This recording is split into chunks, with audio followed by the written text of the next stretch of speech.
Alright, here we are at the King of Prussia Mall, and I'm going to interview Pilleater here. The King of Prussia Mall is second biggest mall in America? Second biggest mall next to the Mall of America, but it's still well known, large by retail. It's all closed, and some people squat and live here. And just get Wow. the bus. Yeah, could probably get just about anything. Probably at the... Like essentially homeless people who live in this mall. They live outside. They live outside, but they come in and they stay for 3-4 days until they catch a bus to NYC. That's interesting because it's like the same things that make like a city amenable to homeless people would make a mall amenable. You could probably live off of crap from the food court, right. scraps, free giveaways and shit. I haven't seen a homeless person yet, but they look pretty like people you would see in the city begging for them. Yeah. They're in here too. This isn't super on topic, but I mean it's interesting to sort of talk about how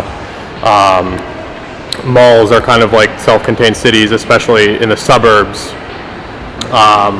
Yeah, especially King of Prussia. It's only known for the King of Prussia Mall.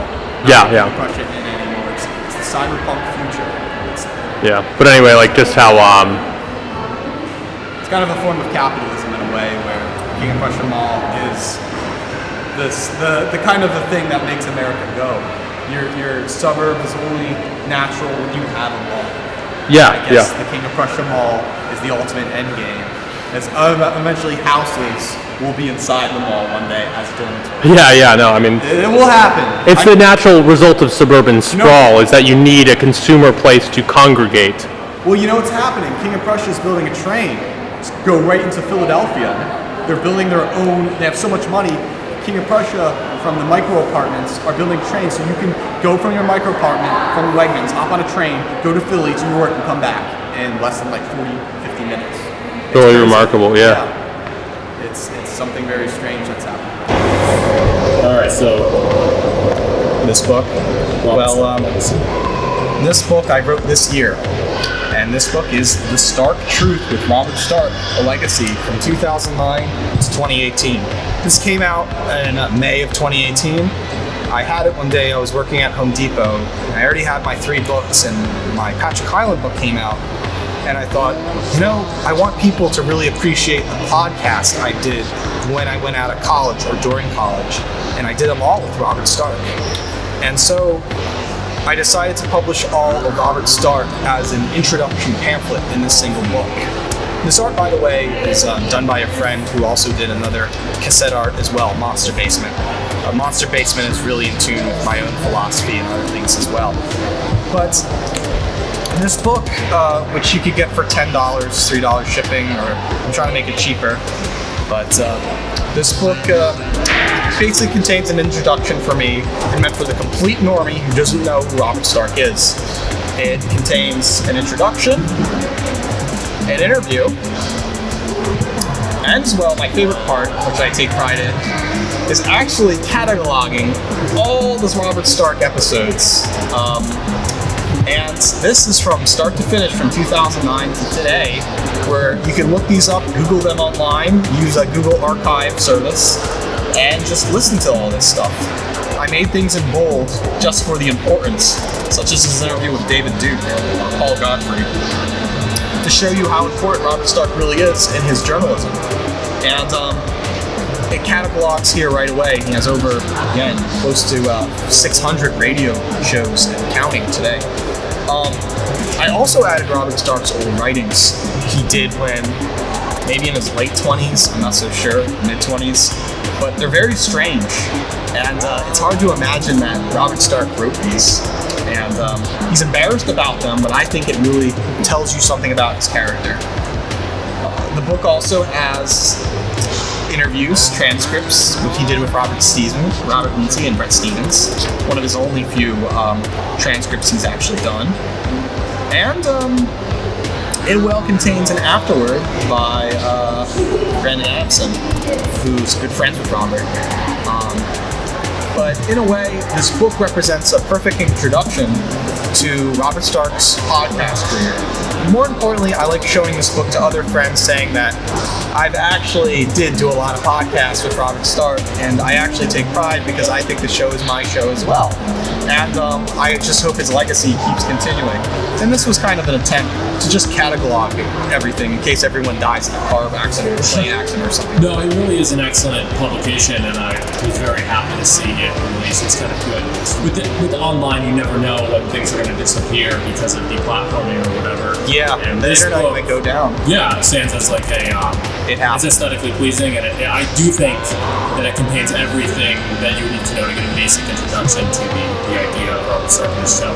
So it's Yeah. So how did you get into Rob? How did you meet him online, or when did you start listening to his program? The most earliest program I think I was listening to, well, I've been listening since 2012, actually, since Voice of Reason. Wow, yeah. Even You were probably one of the first ever listeners. I was just saying, this was during the phase when I was 19, 20 years old, listening to skinhead music, and I was pretty much the first alt-right kid, right, during a time when, you know, eco jams came out, and no one knew what that was. Eco jams being 106.7. So the beginnings of vaporwave, which is kind of an aesthetic parallel. And as well, the beginning of an interest in the far right as well. Yeah. And I was in the far right because I was in this whole transgressive thing, and I was openly associating myself as a white nationalist when I was 19. But listening to Robert Stark is also where I found out about Jim Goad, and I heard of such mean people like Jim being on there. I was amazed, and as well as finding weird and other esoteric people like Colin Liddell or Andy Nowicki, Matt Forney, Matt Parrott. The list keeps going on. Even some names that don't exist anymore, like Radish Magazine, which was a neo-reactionary magazine. That's gone now, but supposedly he got in trouble in 2011 or 2012 because he was posting racist flyers everywhere. Or even Andrew Newman, the national anarchist. He's gone. He's completely gone. He was on the original Richard Spencer Alternative Right magazine. But he stopped in 2012 only to move to 2013 on Countercurrents.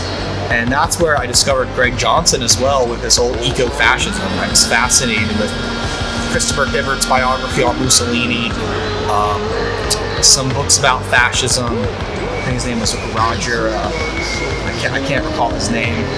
But I was just interested in all that far-right stuff. And I clearly remember, though, in 2014 when Robert, Alex Goldstein, The Truth Will Live, and Rachel Haywire did an episode about hip culture. And I think that was the first episode where I said, this is so cool and amazing. And I remember I was in my bed late at night, in my bed, going to college, and I was like, maybe I should reach out to these guys.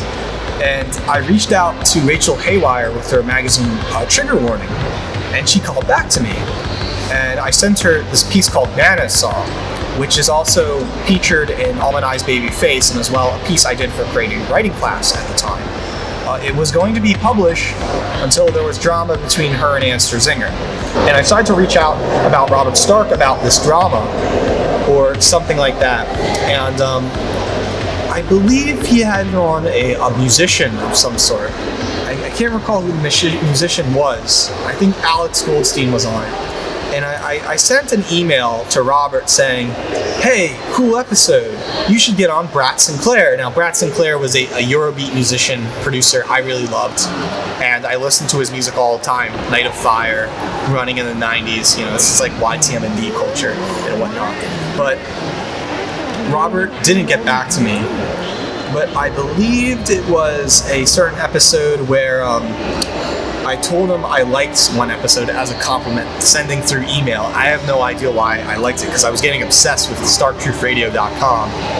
And Robert said, hey, I'll think about putting on Brad Sinclair, but did you want to be on the episode? And I was like, me? Certainly. I was acting really crazy because I was kind of still in my weird SJW college gay phase, and well, I wouldn't say I'm being facetious there. I'm saying I was still kind of this normie SJW, and I said yes. I was very flattered to be interviewed, and so you were liberal at the time, or I was very normative conservative, and I was kind of I was into weird stuff, but at the same time, I just wanted to have a normal life in college and tried to pretend life was like a college. But no, I just had really poor social skills. That's really what it meant. And Robert Stark then decided to do an episode on me. And already I had a blog up, and already I was finishing Almanai's Babyface, and had a draft of Trip going on. And Robert Stark insisted to have me talk about something, and I had a blog piece, and it's really bad. It was called The Left Wants Decadence, or The Left Wants Something, and I wrote it as like this draft one day after I was insulted by a teacher at Rosemont College, and I was so upset I wrote it. But I came on, and I think that the first time I appeared on the internet with my voice and as me as Pilleater was November the 3rd, 2016.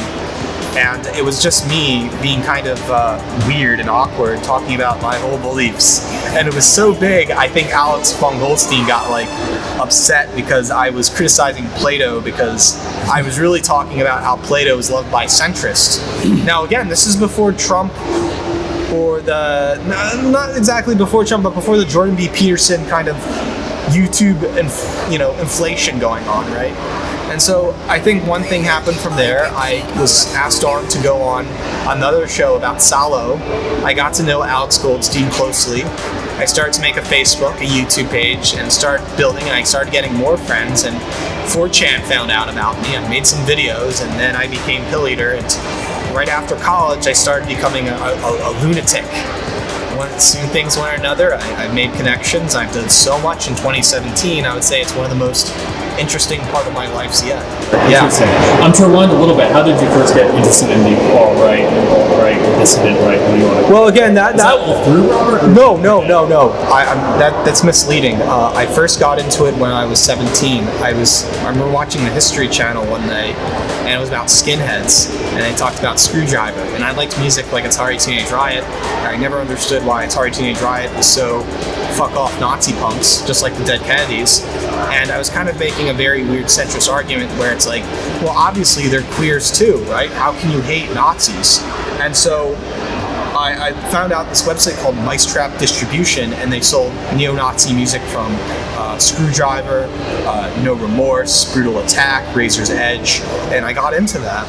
And so skinhead, just to be clear, skinhead music. Yeah, I had a fascination. I started. But before that, you were interested in punk, so that. Yeah, weird avant-garde, Merzbow, electronic music, already like really hip things you find on the internet, weird breakcore or whatever it's called. But when I found out about this stuff, I found out about the culture, like William Pierce and Savitri Devi and Julius Evola. And by the time I was 18, I was knowing this esoteric stuff, including a website by Carrie Bolton discussing about the life of Yukio Mishima. That's also how I also found about Mishima, was through Carrie Bolton. And one thing led to another. I was reading Voice of Reason, but I kept it very secret from my family and my brother. I didn't want to know my family, my real belief that I was for white survival, white nationalism, and all this stuff. And I was really just flirting with it because I loved the transgressive energy. I knew being white was right, and I knew that kind of chaos was correct because it was proving a point against the liberal establishment, which is now over. People have had it today. Even the normal person had it. But we're talking about like 2008, 2009, where this stuff was growing. And today, again, you couldn't do this stuff in the 90s or the 2000s, but now you can. And it really made me thought that I was doing something really extreme and radical when I was young. But today, it's all normified. Cultural fascism is here. That victory has been won. And everything was discovered through Robert Stark. And my connection with Robert Stark and my promotion for him to grow came more instead about the far right, but it's really about queer culture and about how different people are and what art they can create. Yeah, and I think that is kind of what I see as the core of what, and we don't really use this term anymore, but the core of what we describe as the alt-left is coming out these ideas from that aesthetic, kind of punk culture, transgressive avenue. Yeah, and I just also hate it, and it still is happening today. Like, there was a time when being a Nazi or a white nationalist was so self-hate and so queer, you just didn't bring it up. But today, it's really hard when somebody calls you, that guy's a racist, that guy's a Nazi. They don't want to listen to what you have to say because you really have more than that. You're not just some ignorant TRS, middle-class, nihilistic white kid who wants self-destruction. It's as if the liberal media is right, that, today the alt-right is dead. The alt-right has been dead, and the dissident right has been trying to create something new out of it. But because the millennials and are so dumb with white nationalism, the Zoomers don't get it. They're just irony bros, the Zoomers. And so we have to be talking about something bigger. If we want to talk about things like ethno-nationalism or racial survival or human biodiversity, it has to take the tongue of postmodern language, or something that already philosophers and researchers have been doing already. Simply, you cannot just be a LARPer saying you're a white nationalist, reading Julius Evola. That thing's gone. That's a dead fashion. And yet there are some people today that are making money off of that, and it's unfortunate. And I just do not like the whole idea of name calling. We could still fight about things about, community and organic Heideggerian, ethno-nationalism. The problem is you don't have to be associated as some Nazi or it's just some mean person doing this stuff. Again, the punk culture today is very intolerable with this whole preening of hot topic culture going about. But this is all in effect a byproduct of capitalism, and I still believe that the weak people like Elliot Rodgers or Randy Stair are bullied.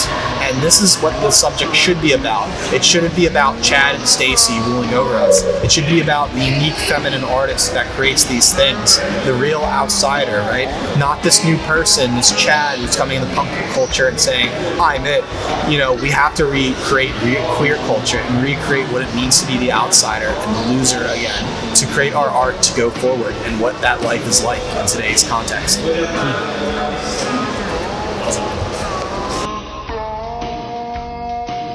So you talk a lot in your videos and elsewhere in your web presence about identifying as a queer and queer culture, and how there's a component of the alt-right which is like that.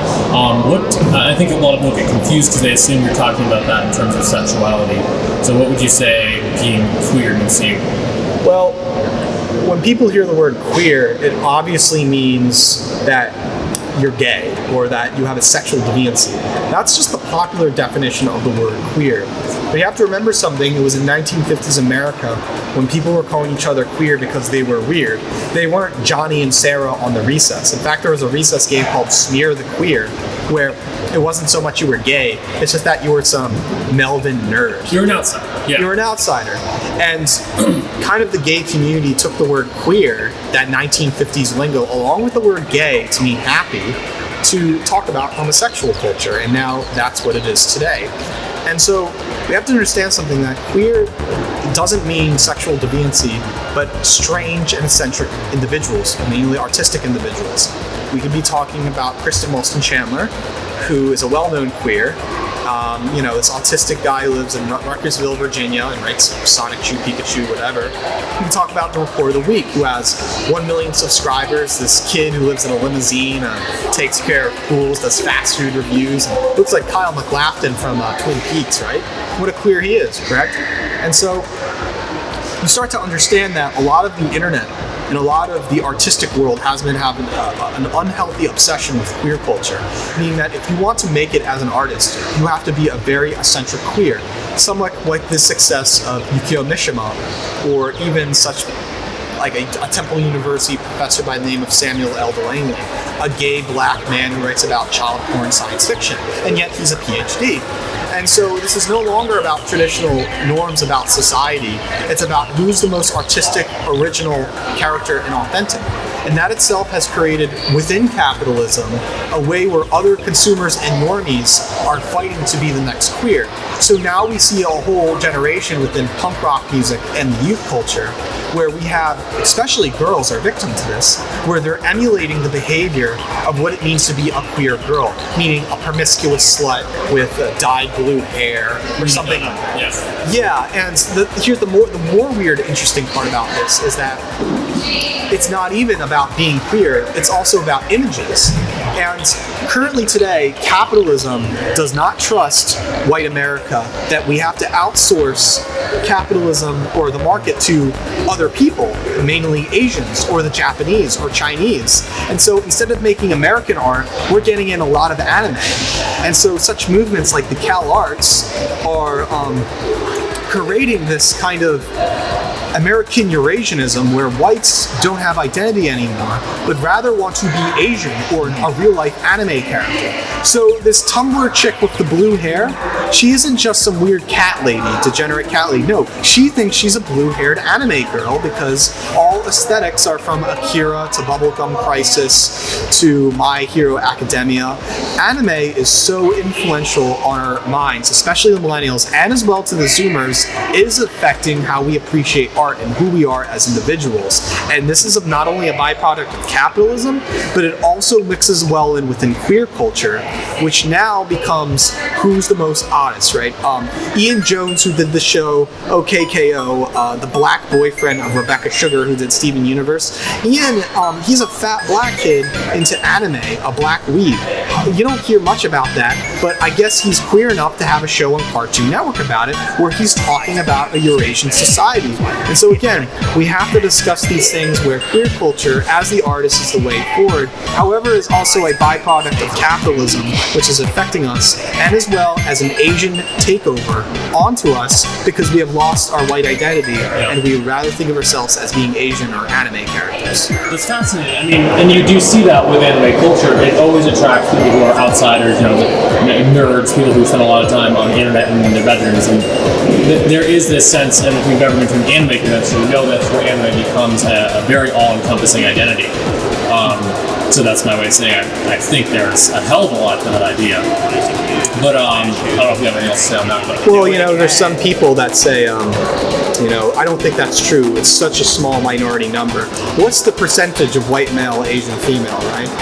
Pew had an interracial couple statistics in 2015, and they said that actually white male, Latina female, or Hispanic female is the highest, followed by 20% of the country, white male, Asian female, and a small sliver of Asian male, white female. But the point of the matter is 20% of our culture, and people like Kevin McDonald say this as well, where, okay, if Jews are only like 10% of America, why are they all in positions of power? Okay, 20% is interracial couples that are going to breed Eurasian offspring, right? Where do they fit in? They fit in higher academia, the arts, and everything that creates to make capitalism keep going forward. So we're not just talking about the middle class where you're out. We're talking about an elite caste. That's right, and the elite class is becoming more Eurasian, whether it's... Oh yeah, I remember you had a video, which I didn't necessarily get at the time, but I think I understand now, where he said that Cal Arts is a new Frankfurt school. Well, Cal Arts is a new Frankfurt school because a lot of youth arts are coming through that.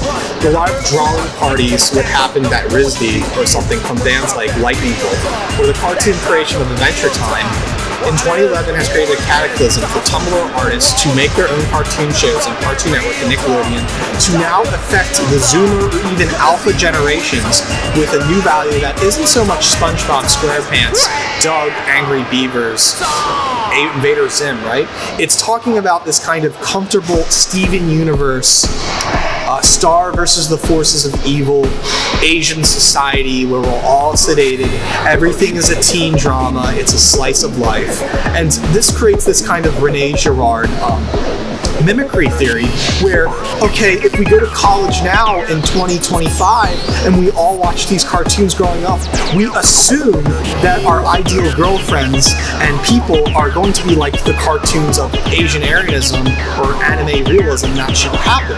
And this is something about the sedation of, while all this chaos is going on with Unite the Right and the Muslim world attacking America and things like that, white Americans of millennial and Zoomers are backing out and they're retreating and saying, I don't want to be a white person anymore with a destiny. I want to have an Asian wife and have a Eurasian children and have a Eurasian future. But they argue that this postmodernism, this miserable cosmopolitanism of blank universalism and libertarianism is somehow still going to exist in the future, 20, 50 years. But again, it's not only a form of nihilism, but as well as this form of this accidental creation of Eurasianism. And we're now also seeing it in the arts because the Cal Arts is pushing that narrative. Yeah, and it's interesting to discover this is beyond.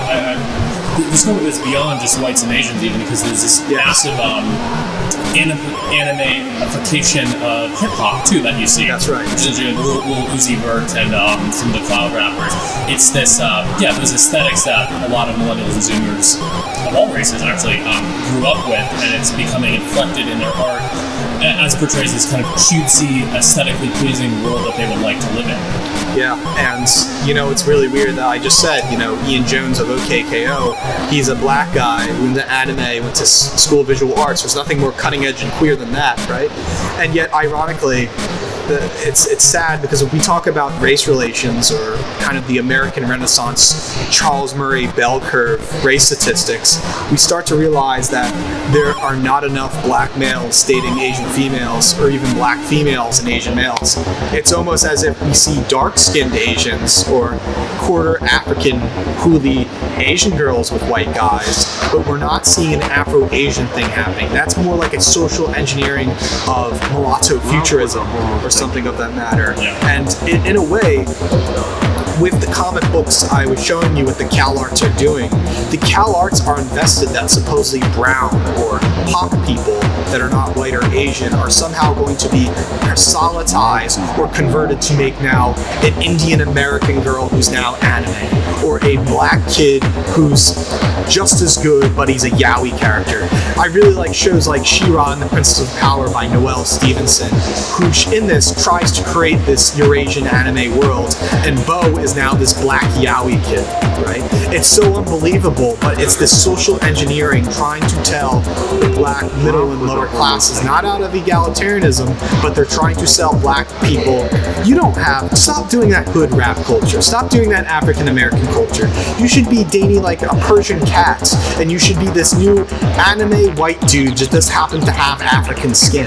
That is something very interesting what has happened, but I strongly believe that this Eurasianism is really only happening behind two races, whites and Asians, and the blacks are kind of taking the butt end of the gun with this. Whatever happened to AsianArianism.com? Are you kind of retiring that name of the project and moving on to other things? Does it reflect a change in your thought, or is it just more moving on as an artist? Well, it has nothing to do with ideology whatsoever. It wasn't owned by me, actually. What happened was I had a Tumblr page called Asian Aryanism, and the Tumblr page was by this Belgian person by the name of Ergen, I think his name is. And one day he told me, hey, if you could just get your GoDaddy name address and attach it to my website, everything's cool. And I said, yes. It's not, the Asian Aryan website wasn't mine, it was his. And for a long time I used his WordPress and his website, and he was being so supportive. And something was happening. Now the issue was that Ergen had some other issues to deal with, and he decided to give me the address for $150. So I bought the website from him. I had the content. Did I realize I also had to pay for the server for $5, and it was $15 a month. And I was like, damn, why would I pay $15 a month when I could do it free on Google? And so I got all my writings. The only thing on the Asian Aryan website was its design. And to be honest, as an individual, if Ergen's out of it, it's only just me. And so I just transferred everything to a blog spot, just called it Pilleater.com, and redirected AsianArianism.com to Pilleater, and I don't pay anything. The only thing I have to pay is like $5 a year for Pilleater and the Asian Aryan name, and that's about it. But no, Asian Arianism is, the problem with the word is that it's a joke word, but it's also a shock art thing, and it kind of, a lot of people were confused by it. People thought I was talking about Savitri Devi or Julius Evola's East Meets West or something like that.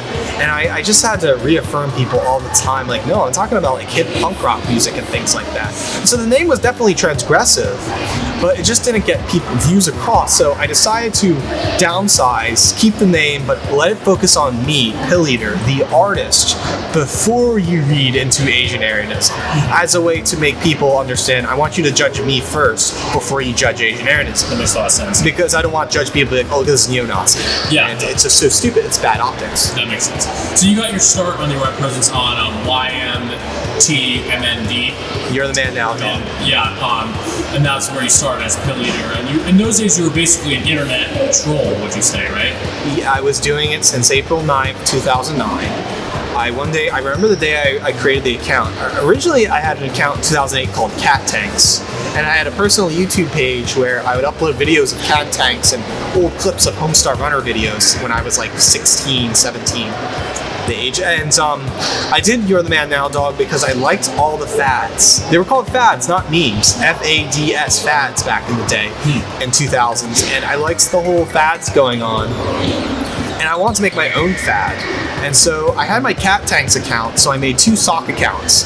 The first sock account was The Real Drew Pickles, which was based on the Real Drew Pickles fad, which was like Drew Pickles with Microsoft Sam. They would talk about having sex and how gay he is. And the other one was Pilleater. And this was a name as a joke as a famous YTMD user at the time named Ink Drinker. And Ink Drinker was a notorious troll who like one-starred everyone's sites. And so what's the opposite of ink? Pill. What's the opposite of drinker? Eater. And I just came up with it on the fly, and I made the count. And the first thing I did with Pilleater and the Real Drew Pickles account, because you can only make a YTMSD site every hour. You can't make it every other minute. I made Mr. Krabs websites. There was a YouTube video in 2006 where it goes, oh yeah, Mr. Krabs. And so I decided, what if I got Mr. Krabs' face, put him on these YTMD memes, and just flood the entire front page with it? Because at that time, Moon Man was very popular in 2007, which now the far right claims as their own meme. Yeah. But it came from YTMD, from such users like Farkle and Murdar Machine. And I did Mr. Krabs as a way to compete with Moon Man, as like kind of the left-wing equivalent of right-wing Moon Man. And Mr. Krabs was supposedly against racism, and he was screaming, and it caught on. There were also some other sites where it was Moon Man trying to kill Mr. Krabs, and Mr. Krabs having battles with Moon Man. Sooner or later, the whole front page from Moon Man went to Mr. Krabs, and it was all because of me. On websites like Know Your Meme, I'm cited, Pilleater, as one of the first people to make the Mr. Krabs meme popular on YTMD, and as well on YouTube, on Know the Meme YouTube account, which has my own sites. And Know the Meme says, Mr. Krabs started to get big in the late 2000s when it was spammed on YTMD. It shows you the exact Pilleater one with Mr. Krabs' Statue of Liberty that I made. I probably made over 300 Mr. Krabs websites just out of boredom. But it was a way of kind of this situation fluxus art on the internet. And I do take pride in that as my early digital art exposure. Interesting. Do you still identify as an internet troll? Do you still use trolling, or maybe not now, but in the past few years, do you still use trolling as a means to get your ideas across, or what do you think? It's so bizarre today because now everyone trolls. Sam Hyde and pranksters, where we're talking about Tom Green or something like that. And it's weird because I used to read a website titled Encyclopedia Dramatica in 2008, and the whole website was just to catalog queers, people like Christian and things like that. I remember there was this one Asperger kid by the name of, I think, Dax, and Dax was made fun of because he would like cry and yell, but then was told Dax Flame. Dax Flame, Yeah, that's yeah. right. It was a joke. It was not real. I remember seeing that when I was very young. I think it was hilarious. It was a joke. There was another kid too called Chad Warden. Yes, Chad Warden. I love Chad Warden. What a douchebag. It was an act. It was an act. And then that's where I thought, well, to become famous, you have to be a queer, and then to be ironic and say, oh, I didn't really mean that. I was just joking. Sincerity, right? But people like Chris Chan are so sincere that they're not doing it as a joke anymore. They become real, and that's a part of queer culture. And so, yes, I could be the cool dude being like, ha, as my trolling history shows, Asianarianism is just a joke, right? But no, I'm quite serious in what I do in my studies, and art has definitely influenced us to be taking things seriously. I mean, it's even so hard to believe I'm a homo nationalist, right? There are people that still comment on my Asianarian YouTube video that has over 10,000 views, and they say, this gotta be a joke. No way. But when this is something happening in our postmodern society is then when you say, I'm sincere with the text, people frown upon you, and that's something very strange that needs to be discussed about. Oh yeah, Mr. Krabs. So would it be fair to say that you and your personality and your art is like very much a product of the internet? You really kind of represent this millennial guy who was raised up with memes and with the kind of post-irony you were talking about with the memes and the trolling and I remember since 2006 or 2007 I was on MySpace Music and a website called I Hate Breakcore as Vegas, or this, well, my earliest like YouTube name was like Vegas, Vegas on like I Hate Breakcore or something like that. And I would talk about extreme weird breakcore music or something like that. This is like when I was like 15. I was already pretty like edgy when I was 15. I tried to be goth, but I didn't. I thought being goth was too expensive, right? I was already reading like the work of Jonan Vasquez and things like that.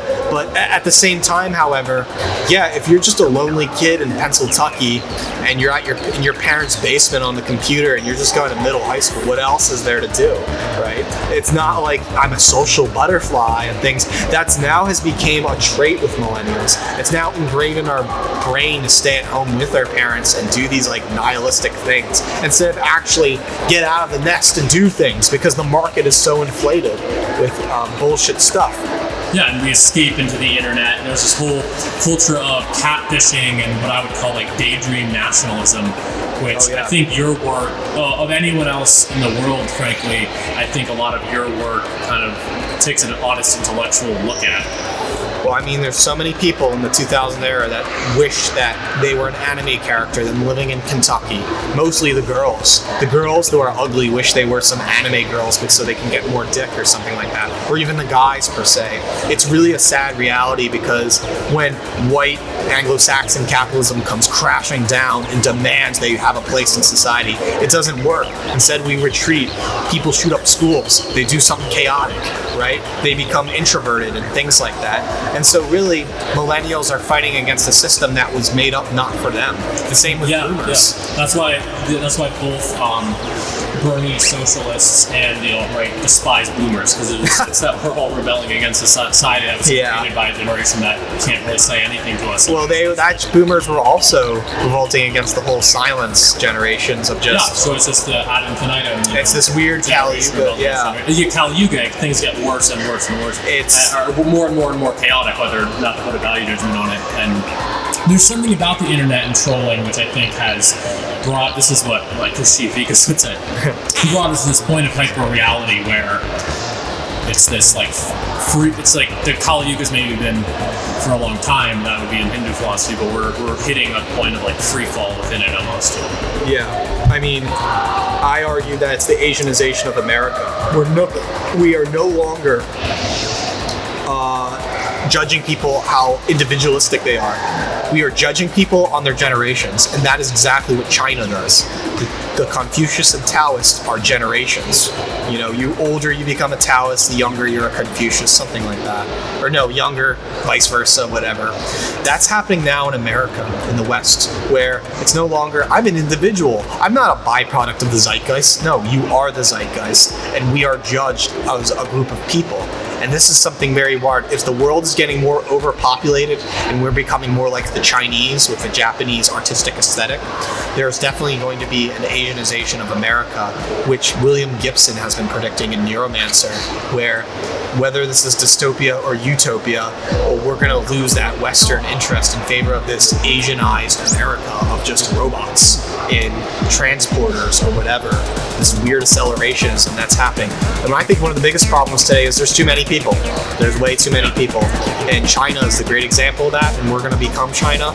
And then the resources, like a snowball effect, just how capitalism works, we will lose the ocean's water in half a century because there'll be too many people or something. It's just, there's too much. It's going to break down. I definitely think Mad Max anarchy might even happen in my lifetime.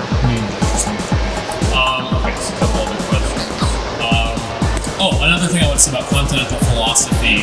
Another element I see in your work, especially kind of coming out today, is how you are pretty much. A lot of people on the alt-right are very anti-Freudian in the sense that, you know, they say like, oh, it's good for some things to be repressed or what have you, or a de-repression can be used as a form of social control. One thing I get from your work, which I think you kind of share with apocalypse culture, is there's a sense that these things that are inside you, these feelings and these things you notice, they should all come out. That's all for the best. Does that make sense? Yeah, I mean, again, because we're living in such an age of inauthenticity, that the people who are in positions of power, yes, they have these queer ideals where, oh, I was the only gay who was in the street at the time doing this stuff, right? It seems today that, again, people would rather create a fake identity just so they can get a job. They want to create this cookie cutter model so they can be accepted and get friends and social. And again, this is a byproduct of capitalism. If you're open about everything that comes across your mind, you are truly free. You are truly authentic because you are not making stuff up. You are not lying.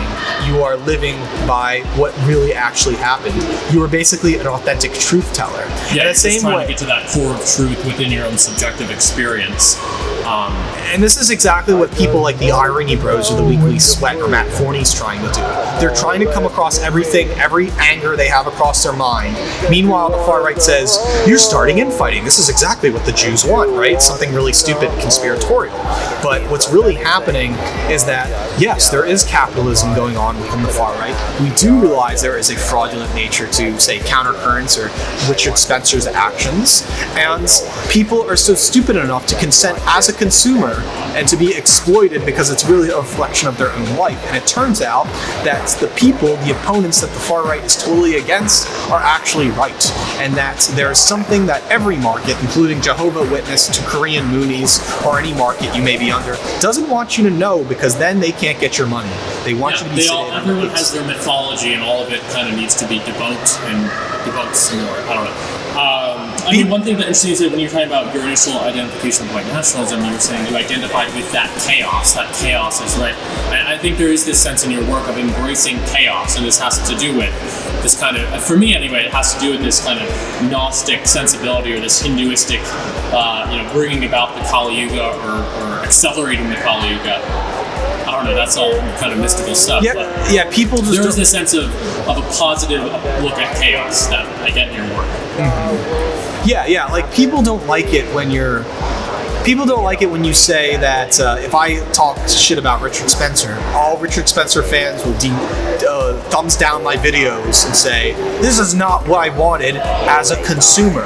They want to hear an echo chamber of what Richard Spencer has to say, because that is the nature of the consumer, right? What we're doing is we're trying to find our own consumer audience to agree with us so they can thumb up all our video and give us super chats. But when you tell a so-called individual the thing he doesn't want to hear, he's going to thumb down your video and your stuff, because again, this is a byproduct of capitalism. This is what the consumer wants to hear. It's not that you're an individual and I dislike you genuinely. It's just that I don't want to hear you the truth, or I don't want to hear this perspective. I don't want to hear. There's something wrong with this. And again, this is why people like Matt Forney are so controversial. And as for the chaos part, being artistic requires some form of chaos, some forms of creating new realities. Chaos is kind of the muse, especially within the color unit. If you're Jackson Pollock and you're making a painting, throwing all the paints around, you want to see a new vision of like jazz pianists playing something, or the park through all these different things. If you look at a fish aquarium, and the fish aquarium has all, you never knew like a brown fish could be in this area, you're creating a new, it's a way of getting high in ecstasy, and chaos creates ecstasy, right? But when we get too comfortable and we become satisfied with what we got, like, I guess I'm going to be a white naturalist reading countercurrents every day for the rest of my life, then we don't create new art. We just create cliche art, or we just become good at what's being done. We become masters of the game, like Bobby Fischer, who's obsessed with chess and learns how to play chess and beat it. Yeah, but then it's more interesting to continually to go back to that well of chaos. And there is a political angle to it. I think about my readings on like the Frankfurt School and other Marxists, where there's a sense that we should always be critiquing that which is in front of us. And I know that's a very left-wing idea, but it's kind of something I identify with as an artist. Oh yeah, I mean, definitely. I mean, I've always critiqued everything, because as a queer myself, or as, if you want to say, social outcast, loser, normative Robert Smith out in Cincinnati, Ohio, I don't have a say. I can't go on the Richard Spencer show and say, hey Spencer, this is the problem. I'm just a consenting consumer. I don't want to be a consenting consumer. I want to be the person with a platform, with an artist, and that is the way to live. And if you understand and feel the traumas and pains what other people give you, you shouldn't suppress it. Think about wives who have abusive husbands and they just let it consent because it's the nature of women to be faithful to a man, right? And then they have to repress themselves from that they're men verbally and physically abuse them when they get home. This is exactly what it's like to be an artist, that you see all this weird shit happening between traumas you have with certain people. You can't just close it and say, oh, it's for the goodwill of the market. No, that's mythology. And a real artist, as a masculine person or as an individual, cuts ties with people they know they don't like, or brings up issues. They don't bitch and just go along with it, right? And this is something that's problematic with the millennial generation. Most millennials are so antisocial. They don't have friends. They don't have anyone. They just are now becoming robots and gears in a machine and are afraid to say anything. And this is really hurting education and the well-being of the future in the long run, because so as long as capitalism and normative values exist, then we are going to be oppressed and not say what we truly think behind the text. I mean, that's why Derrida's deconstruction was made in the first place, to basically find something sinister behind the text. Well, there's nothing sinister behind the text if you're authentic and you have everything right to say. You talk about your queer identity not necessarily pertaining to sexuality, but you also definitely have mentioned that you have been very experimental with your sexuality. I think it's something that people wonder about. In Almanized Babyface, for example, you talk about kind of fantasies of... One really interesting thing from the show you did with Robert Stark on Almanized Babyface was talking about the second chapter, where you talk with the stranger on Omegle kind of pretending to be the Asian girl. And you said that, sometimes you get tired of chasing after the girl and you just want to be the girl, and you have these fantasies of being fucked by guys. So, I mean, maybe you don't put a label on it, but would you define yourself as bisexual? Yeah, I mean, well, I was pretty much openly gay when I was 21, and I was at a community college and there was a gay club. But at that time, I had no success with girls. Girls were really strange. There was this one girl named Lisa and Monica, but it was very strange, and I thought all what gay meant was love, right? And all it means is that you love someone who is not of the same gender. But until I started to realize it wasn't just dyeing your hair and being artsy-fartsy and being a unique snowflake individual, until I realized that everyone at the gay club at my community college was decadent and depraved. You had not aesthetically pleasing strong men. You had beer belly furries, social outcasts with acne face, you had some issues with these individuals, like there was something more to them. And I started to question, how in the world are you supposed to have a gay relationship with an individual who does not have their life together and who is pretty much disgusting? And so it wasn't just about sexuality, it was about the condition of it. And so I started to question, I had a boyfriend by the name of Penn at the time that all we ever did was kiss and feel each other's cocks or something like that, but that's about it. And so I became less gay when I started to date girls. And I had a phase where I tried to date normal girls, and I remember dating this one girl named Shayna, who was this pretentious girl into hardcore, and I absolutely hate her. And this other girl named Siobhan, who was this Irish-American girl, I think, or at least his name, and she was just this blonde bitch who would just sex me and not want sex and then call rape if we ever did any sexual encounters. And so I think Shayna and Siobhan were like my last cut the rope with white women ever again. And then I went through a phase where I was a irrational universalist individual saying that, oh, everyone's the same, but I particularly liked Asian for some reason. And I always had this belief that, with Colin Liddell of Alternative Right once said that, the guys who like Asian women have a past with homosexuality or bisexuality, and I can clearly see that. I don't know how to explain it. I want to write something about it, but maybe bisexuality and like having an interest in the Asian aesthetic, including Asian, I did have an Asian boyfriend and as well Asian girlfriends. There is something interesting about that. Maybe where it's because it's unisex or something like that. But again, no, There's an androgyny there. Yeah. I don't know if I'll put that in the darkness, but yeah, there's an androgyny, and then I would also identify as someone who's like attracted to androgyny, like pretty heterosexual, but also just like attracted to androgynous aesthetics. I definitely see that in you.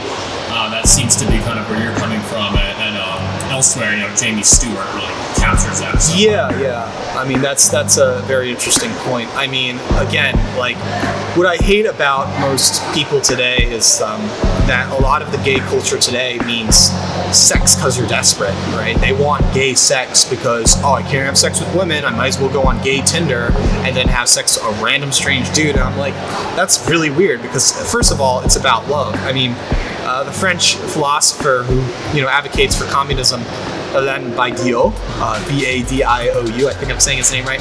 He argued that sexuality, even if you have sex with a stranger, that's still love between a person and an individual. I always believe that. And I remember every single person I've had a sexual encounter in a romantic relationship with. And Badiou, again, I hope I'm saying his name right, argues that it's more authentic to be with your first love, right? That's why I like to talk about Monica in my works, or the first, I hate this individual who's like, yeah, we're gonna have promiscuous sex, the porn star life, right? I'm pretty sure that Peter North or Brad Knight, those porn actors, every girl they had sex with has a story to tell. And I think Dick Smothers Jr., who was on the Stark Truth, definitely had a story to tell with all his sexual reactions, and I think it was hilarious. But again, it's really interesting to study pornography and gay culture, but I think the problem with the liberal world does not understand about gay culture is that being gay means you want sex, and it doesn't mean love and social construction about he just happens to be a male. There has to be some homo nationalism or some chival action to bring back the gentleman gay guy who looks aesthetically pleasing. Oscar Wilde. Exactly. Not this like, ew, this bear, this disgusting male who looks like your own dad and he's your lover. To me, that sounds like rape. Yeah. That sounds it's the same phenomenon that's going on with heterosexuality too. It's the same degenerate forces. I mean, what you hear on the far right a lot, or conservatives, say that homosexuality is inherently degenerate. I reject that entirely. I think that there is an aesthetically pleasing and quite extremely virtuous version of it. But as with every other aspect of our sexual culture, it's been caused, which I know is a wonderful thing. Well, it's funny. The far right hates talking about sexuality because they're prudes themselves. Yet, when behind the curtain, they're prudes or they're incels or there's all kinds of. Well, here's the hilarious part: the extroverted far right, like Richard Spencer, they're okay with promiscuous sex. They think it's like the James Bond Rouge V thing that's happening right now, and that's really unfortunate because why would you advocate, Christian marriages, by the time you meet a girl by she's 20, 21, have a family, those boomer era thing, and you're going to have had sex with women, treating them like trash. My argument, along with Elaine Badiou's argument, is that every woman you have a sexual relationship means something to you in your life. And, my one friend said that's why we gotta have polyamory, or this multiple marriage thing happening, so we can have multiple wives, like with wives. I'm like, that's a little too. I once had a debate with him about that, and he's all for he's like this weird kid who wants what I want, but also multiple wives. I'm like, no, you have one wife, the one, and it's something in Western history that's so true compared to others. But yeah, again, there is no denying the fact that sexuality plays a huge part in the arts. And if you're closed about sex, people are going to call you out like Richard Simmons. This guy must be a queer. Richard Simmons have sued other people for calling him gay, right? Because we don't know what he's really doing behind in the bedroom, right? And so, in fact, a lot of the whole shit shows that go on the internet is like, ew, this kid borrowed his girlfriend's sex toys and shoved a dildo up his butt. I don't think there's anything wrong with that. I think the guy who did that needs to explain himself what he likes, personally. Well, you brought up another interesting aspect of the whole nationalism thing, which is the MGTOW angle. And this is something I do have personal experience with, where you can't ignore, or they seem so alien, or you're having issues with females in your life. And so there's something about guys, we understand each other better. And so a lot of people will kind of experiment with that in their younger age before settling down with a girl. And I think there's a real beauty to that. I think that's a major theme in Evelyn Waugh's. You know who Evelyn Waugh is? I'm not so sure. He's an interesting old kind of, we call it trad calf now, British author who is also gay. And he wrote this novel Bride Set Revisited, where a lot of it's about the relationship between two attractive young British men in college. And I think there's a real beauty to that. Oh yeah. I guess it's not really a question, but I think it's just another element of the whole homo-nationalist thing, where they're really, I firmly believe that there can be a beauty to homosexual relationships. Whether or not I support gay marriage per se, I kind of think that's a bit of a liberal construct. But yeah, it's you were talking about this one band, Babs, and I was looking up Babs, and I was really like, okay, this guy's kind of gay, but he also likes the Asian aesthetic, and I'm like, is this guy still our motif or something? And now he's making a market on it, and I was just like, and I think Babs has the perfect way of what he's actually doing with that sort of aesthetic. We're talking about a standard of beauty, and it's elitism in a way, and not everyone, I believe, can be gay. You have to have this beautiful body and beautiful standards and everything like that, and I think it's a rare case, and I just believe maybe in the far right, we constantly hear that some people are gay in the far right, like Greg Johnson, right? And they always mock him. How can you be far right if you're gay? My thing has always been, you got to be open about it. And you always have to make a openly homo-nationalist, traditionalist party, right? That sounds at least absurd and crazy, but things are not. There's an authenticity there. Exactly. Because it was a small cataclysm for the homo-nationalist thing, but he meant it in this postmodern, ironic way of, even a gay guy can be anti-liberal, right? But the point is, you're going to see more trad people who are going to come out of the closet and say, I'm gay, I prefer this way of gay living, and here's an aesthetics, a manner bun, a religion, a textbook I go by. We don't see that right now because things don't make sense in the market. There is no market for homo-nationalism. There's a market for people who hate gays and like talking about right-wing capital T traditionalism. But again, queers have to get out there what those queers like and turn it into a mass market so they can make money, they can make a living. And this, again, something that happens in capitalism. What we're all trying to do is trying to make ourselves in the market where we can sell something. And for me, it's just the gay people I knew who are happy being gay and are not fake about it, they have beautiful boyfriends. And I'm not kidding you, they look like boys that look like girls. Or sometimes, I met one kid who had basically a transgendered, boyfriend-girlfriend, a Zay friend, if you want to call it. It really was a guy who put on red lipstick and looks like a girl with glasses, but would I bang it? I probably would too. But it's just, again, you have to come with the thing, it's like, you're not going to have kids. It's just something aesthetically pleasing. And maybe I think it's more advantageous that if someone has a vasectomy or can't have kids, are more likely to be gay. That's just something I noticed, because you can't have kids with men, and that's one thing. I had a transgendered girlfriend before, and I could have been his longtime lover, but in the back of my head, I was like, I can't have kids with this person. And so I kind of broke up after that. Of course, we did sex stuff and made out, but it's just like, I still in my heart, but I just can't have kids with this person, even though this person wants to believe it's a woman, right? And so, again, I think that's another thing most gay people forget about, is that when you become gay and create homo-nationalist institutions, do you want kids or you don't? And if you don't want kids, you're going to be this kind of, you could say nihilist, but if you're a nihilist, you're going to promote that promiscuous sexuality. You have to have high standards of being a gay without children and having a lover and going for it. So, yeah, there is no insurance policy of having kids being a gay guy. And maybe like Sam Hyde said, maybe in the future, gays are going to have wombs and they're going to have gay guys making kids. I don't know. Yeah. So you've more recently been kind of interested in Marxism and like continental philosophy, which I think is interesting because that's kind of how I came into being interested in some of these dissident right ideas as well.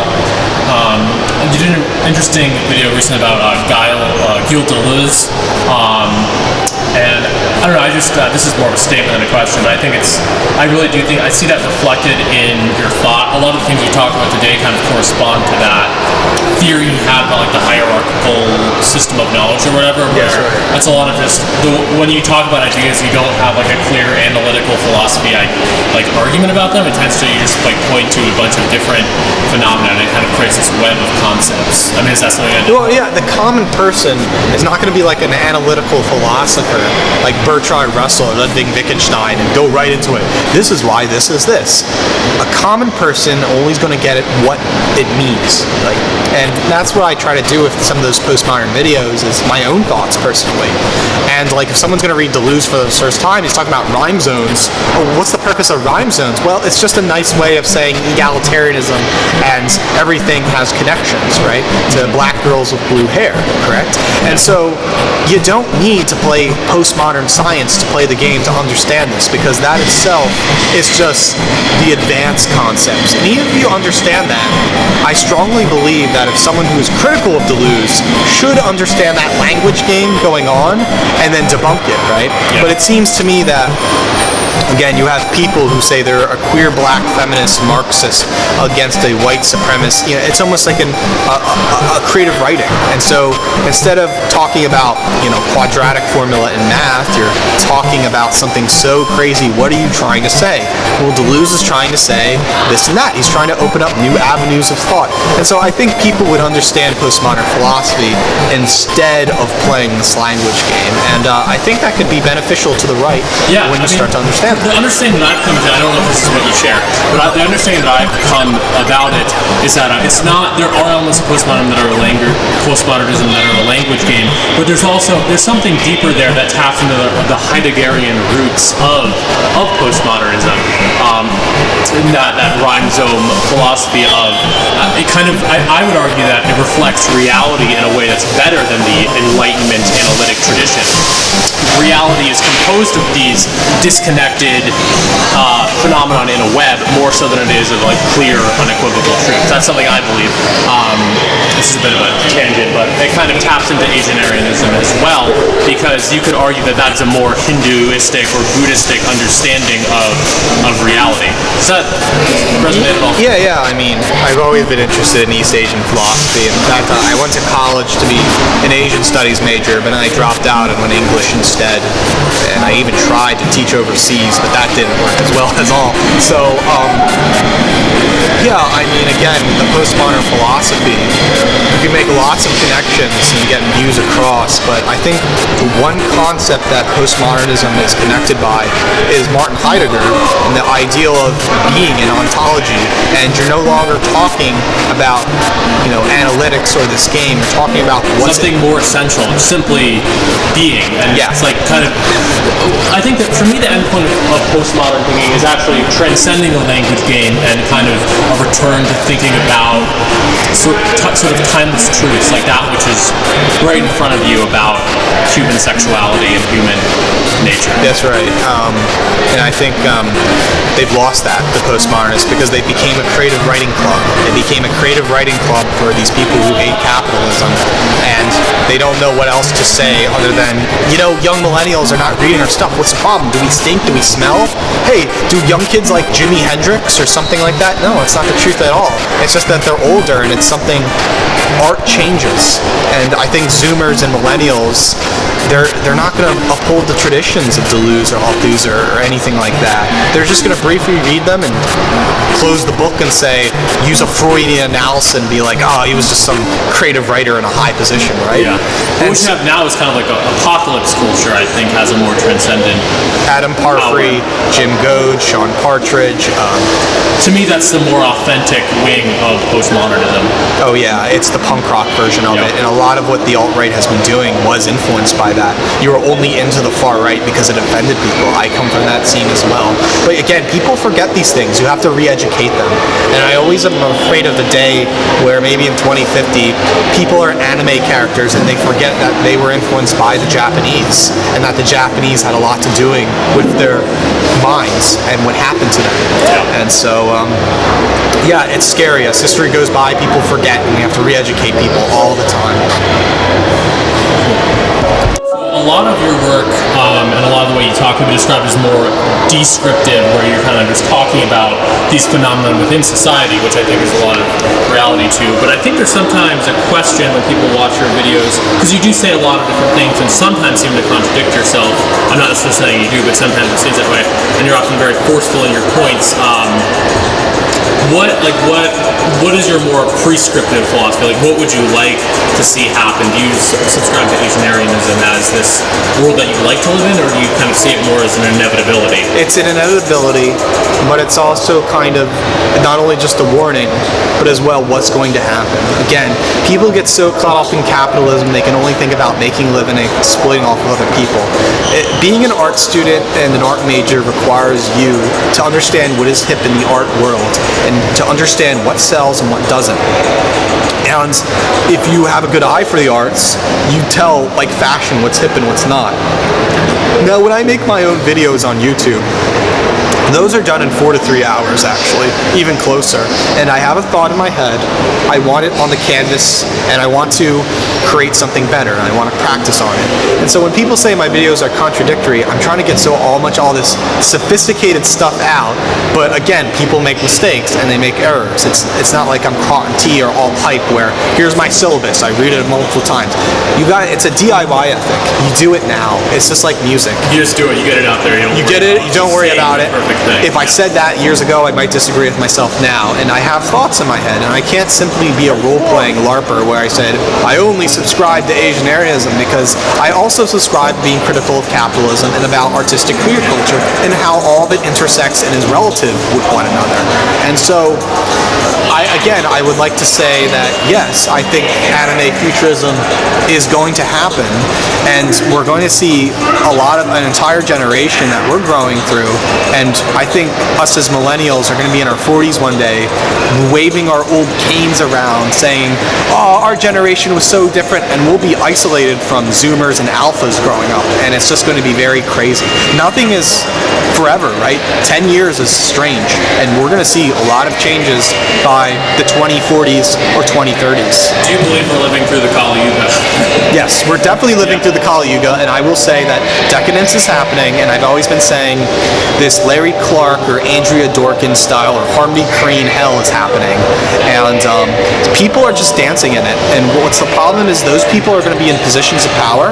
The Vietnamese girl that has sex with 11 guys is going to be in positions of power as some clerk. And how can she further live as this individual, right? She's going to be looking like a hag in her 30s or 40s and has completely useless power. Or what about the men who are just getting no sex because of F. Roger Devlin's sexual utopian power, right? And so some bizarre form of religious Christianity or some religion is going to form that's going to be really new and cutting edge. We're definitely going to see a collapse in society, and a lot of the reactionaries say, oh, this new Frank Herbert Dune society is going to happen, this anti-liberal Nick Land accelerationism, right? But again, I'm very skeptical as well as transhumanism. I think transhumanism is an endgame, a very bad thing where we sell ourselves to be this robot, right? I think genetics will happen, like genetic engineering will happen, but that genetic engineering will happen because of capitalism. And if anime is still popular in 2050, we will genetically engineer the alphas or new babies as like blue-haired, red-haired, innate anime babies. Yeah. And we will forget why were we influenced that the Japanese are going to be the new Jews. Do you still identify as a white nationalist? No, I don't. And I do not associate myself as a white nationalist because it's a dead meme. It's a dead fad. There's nothing. White survival really now means in the queer culture to advocate cisgendered and nihilistic norms. It means to advocate the Nebraska, Oklahoma, Heideggerian culture that's happening there. But you have to understand something, that most white nationalists argue that we're genetically all similar by being white people. But that issue is you can only have that if you enforce some fascistic values, and there's some extreme nature to white nationalism which advocates that we are only united by being European. That's a little unfortunate, because you could still be white and European and you could prefer to have a white offspring, which most normal white people do. However, to be a white nationalist, you're not only advocating for the people you like, but there is a sad truth which you are advocating for middle class, normative, cis culture, which has created oppressive culture in the 1950s and the creation of the baby boomer generation. Yeah. If you are a white nationalist, a sincere one today, you would only have to advocate for the New Yorker white wasp elite that is happening, and not the white lower classes. It's inedible that it's impossible for whites to simply say we're friends with the Matthew Heimbach white middle class and the white higher class. You have to choose one side, and there has been a war in white people between, as Christian Lander and stuff white people like says, the wrong type of white people and the right type of white people. And you so see that as it's inedible. Irresolvable. It's within our white culture. It's because of individualism. It's because of high capitalism, and it's because of what the white Faustian desire, what we really want. And the true voice is the upper the higher class, right? Yeah. Not this white middle class that's ignorant, on drugs, Xbox Live, Mountain Dew, Dorito Trips, New Hampshire, Nebraska, Montana. That's doom. That's nihilism. You are not going to be an artist. You are going to live and die. The people who are in the upper classes in positions of power, they're the ones that are going to succeed and have a beautiful life. And they have lots to say. And that's why there is this anti-white genocide war, because I strongly believe baby boomers want to kill the white middle class, because they want new white people to be the standards of what they are, to be artistic and interesting. And so it's hard for white nationalists to ever advocate for such a position. Something I noticed about you and pretty much everyone else in the Starkian sphere, you're pretty much, with the exception of some values that you maybe transfer, you're not in the least bit trad. You don't have really much of an interest in bringing back older forms of society which may have worked in their time. You're fundamentally progressive in your outlook on, the formation of new identities, if that makes sense. You're not looking to go back to any kind of, like Brandon Adamson, you're not looking to go back to any because Little House on the Prairie ideal. That's a white nationalist daydream. That's kind of a very strange, a lot of white nationalists argue that, like F. Roger Devlin and Garrett Johnson, but that's just a form of control. That's like being a conservative. What conservatives do is they can tell history to stop, but that's pretty much it. It's pretty much, I'm kind of similar to a more leftist or Marxist outlook, and I don't really think you can turn back the hands of time personally in that way. Yeah. Or if you could, it would be, with a tremendous amount of violence, which is not only ethical concerns, but probably totally impractical. White nationalists fail to recognize that white individuals are not interested in Richard Wagner. They're not interested in Shakespeare. Now, genetically, and Not even like Mike Enoch is interested in that. yeah, it's like white nationalists make the claim that having interest in white art is somehow genetic or interest because we know one another, through science. But no, I mean, again, with postmodernism, you could find Japanese things interesting and other new waves of white people art that you get the same information out. And again, it's just really goofy with these trads who say only listen to classical music. Again, you are LARPing as this character that does not make any sense and is kind of, again, it sounds like we're steampunking here. We're steampunk role-playing. It's always that there's no way that kind of culture will be anything but a very niche subculture. It denies what is happening with white people. Now, I believe in race realism and talking about race in a nice way, and my avocation was race play. And probably programs like Mad TV or Margaret Cho or Sarah Silverman used to do this, where they would talk about race in a way which is very funny, right? You would have skits on Mad TV where there'd be gay white dudes working in an Abercrombie and Fitch, and then the black men who work in the back are saying, yo, how come we get to work in the back and you white guys front? And then they flirtatiously say, well, if you worked hard enough, you didn't have a welfare check. Something that's real it's about kind of like the character in the comedian in your book. And then what happens is that the black guys are like, no, we're gay too. We can do just as gay. And then we have this white male, black male gay jokes about like white knight and the black stallion, salt and pepper.